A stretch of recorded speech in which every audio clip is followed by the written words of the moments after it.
Men 12 and up, they can come in and they can access a family doctor, a mental health worker, an addictions worker, a family therapist, and a public health nurse who is now running a men's drop-in program.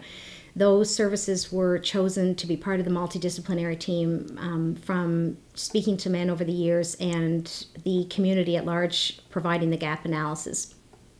One of the highest issues that the emergency department at St. Martha's faces is males coming in who are orphan patients, and by orphan patients I mean males who do not have a family doctor. And so there's now exists the Men's Health Center, which they can access Margot Sadler, our family physician, and we do have the walk-in clinic. I didn't have a family doctor in New Glasgow, and you call around, no, I'm full, I can't take on any more patients. So I made an appointment and arrived at the clinic, and my first point of contact was with Mary, who's always very friendly and welcoming, and then I met Dr. Sadler. I just felt immediately very comfortable with her. She has helped me identify some health problems and very efficiently reached out to other professionals to help me, and today I'm a man with a new lease on life. My name's Dr. Margot Sadler. I am a family physician, and I work at the Men's Health Center every Tuesday morning as the physician on site. I see a variety of men. I see a variety of men in terms of all walks of life, all ages. Because of the way the system is set up here, I have the opportunity to spend more time at once with an individual. And some of the fellows are coming in, they haven't been seen in a while, so they have like a list of issues that need to be addressed. And I can do that all at once. And so that gives me the opportunity to kind of really flesh out some of the issues at one sitting and get to know someone as well. So I enjoy that part of it. The other aspect of the kind of collaboration that we have here means that there are other services that I can more quickly access for the men that come through here. For instance, our addictions worker is here in the mornings as well, and so quite often I can refer someone. Sometimes he's available immediately, or I can talk to him to say, what do you think of this or that? And there's other partners that work in collaboration with us as well. Okay. You and I got introduced to the men's clinic, I think it was last July. No, mat swimming. No, mat swimming. When we moved here from Fergus, Ontario, and we had to go on a waiting list for a doctor. And so in the meantime, when Tim needed some checkups for asthma and whatnot, we came to the men's clinic, to Dr. Sadler. Oh, yeah, please. Tim, how did you find it? Hey. I think it is, look at the board dear, very good to be able to, please look at the board, Tim, get the help I need in this place because it is very hard to be in a crowded room with other people without losing it. Okay? Yeah, it's nice and peaceful here. Very nice and peaceful. We spent 45 years in Toronto, or not Timmy, but I did, and doctors' waiting rooms are are very, very busy places. I'm sure they are here too, but there was nothing like the Men's Health Center there. Tim, is there anything else you want to say?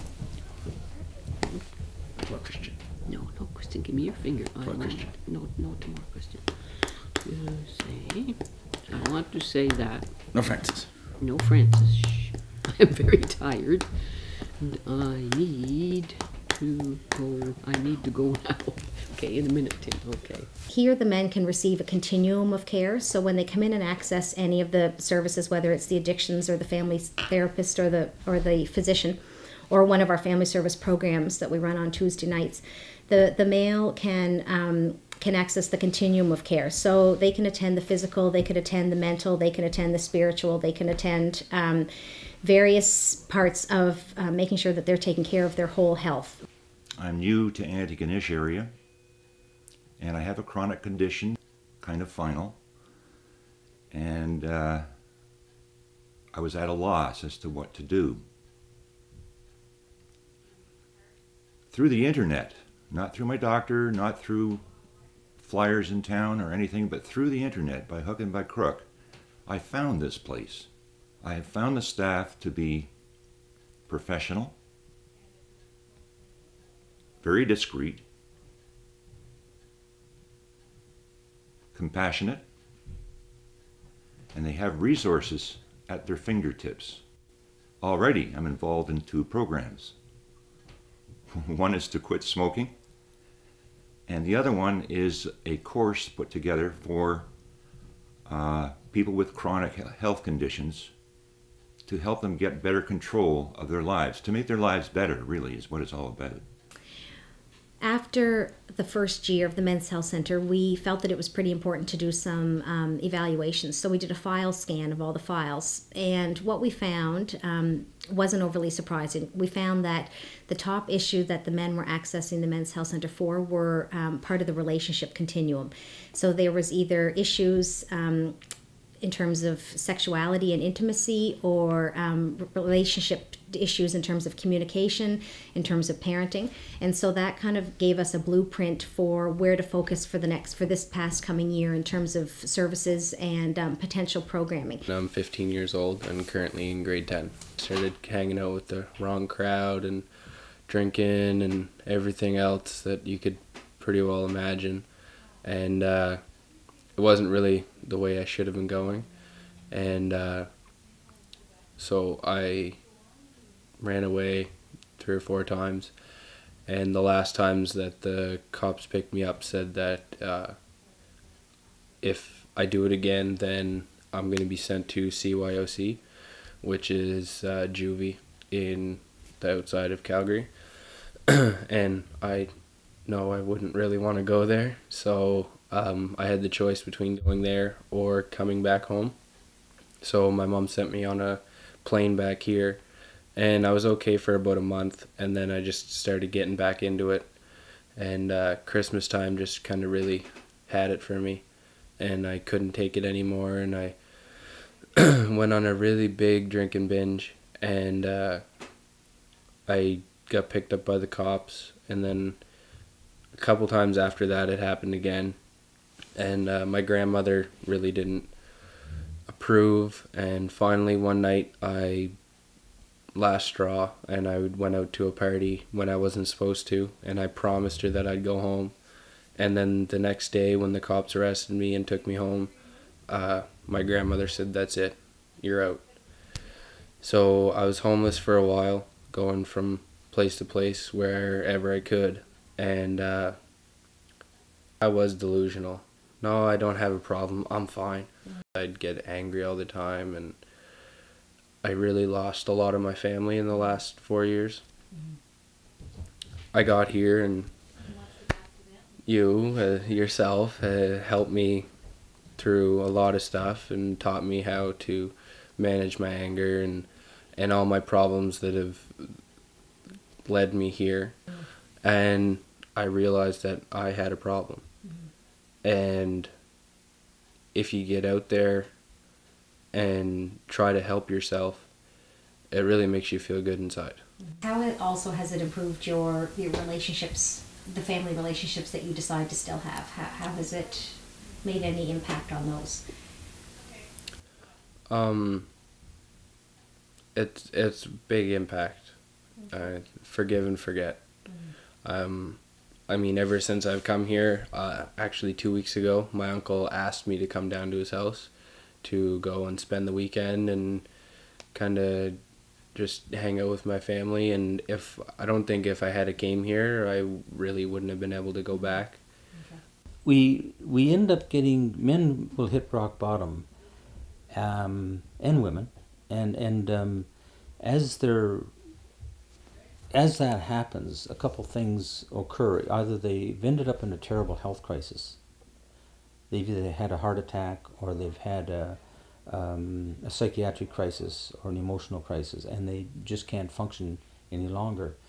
I had several requests from agencies around the community looking for counseling for men who've been sexually assaulted. The issue with that, as I looked into it, was that much more time and analysis was being done on men who were sexually assaulting rather than men who are victims of sexual assault. And so I formed a committee now that is made up of RCMP, Addiction Services, Women's Resource Center, the Sexual Assault Nurse Examiner, and counselor from Family Service as well as a local pastor. And we are trying to make the Men's Health Center a very responsive and skilled organization or agency to deal with men who've been sexually assaulted. So they will come, to us. Other men have a crisis where they end up breaking the law, not by any plan, but it just happens that things got so overwhelming that they either assaulted or broke property or broke a law somewhere. If the experience of coming and talking about their lives proves to be a positive for them, then there's an acknowledgement that, I did have a problem and there was a solution to it. Well, now I stop and I think of the course. And before I start climbing that mountain, I'll think things out, and it usually pans out for me. I don't get mad now, the way I used to anyhow. And it's not that we give people solutions to problems, but we have to ask the questions and set the atmosphere where people feel free to start looking for solutions to problems. And that's where Family Service and the Men's Health Center comes in, is that it's in asking the question and creating the right milieu for people to be able to start, healing themselves and looking at new ways of doing things. Shortly after I came here, I learned that the goal for everyone here is to become the person they were meant to be. And, I think even having that kind of a concept presented to you is critically kind of important. It's not just small steps you're taking, you're actually seeing, and in my own case, maybe for the first time, that you weren't always the person you were supposed to be or that you were intended to be. The most satisfaction I get out of coming here is seeing the individuals coming in, right, and seeing the gifts of the individual.